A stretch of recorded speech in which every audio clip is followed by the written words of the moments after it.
Antanai, papasakokit, kaip prasidėjo stovykla čia, Ukmergėje. Prasidėjo labai puikiai. Geras oras, vaikų daug, pora už nugaros. Dabar kaip tik žaidžia Barsa prieš Juventusą. Įtemptas mačas. Viskas puiku. O žiūrėkit, treneri, kaip pavyksta susidoroti su šitais mažaisiais drakonais, kurie tikrai velniškai pasiūtė ir garsėja kaip nevaldomo ir aikštingo charakterio vaikinai. Labai gerai. Labai savim pasitikintis vaikai. Paklusnus. 0-0. Rezultatas 0-0. Sakykit, kaip čia drakoniukams sekėsi stovyklauti Ukmergėje? Gerai.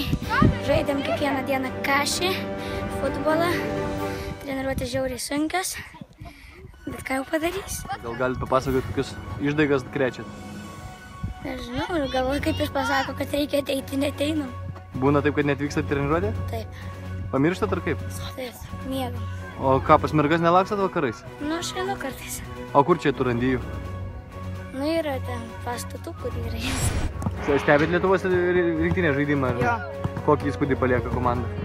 Nu, praeitos rungtynės nelabai geras įspūdis. Gal tiesiog buvo nelaiminga diena, ne visą laiką kamuolys eina jūsų keliu. Viskas gerai, tik gal treneris bandė su jaunais žaidėjai, gal bandė naujus derinius, nieks nežino. Jeigu sulauktumėt Jono Kazlausko skambučio su prašymu padėti komandą ir prisijungtumėt prie Lietuvos rinktinės? Tai žiūrėk, atsimeni, neskriename nežinais, o išsisukam 2 sekundę į priekį.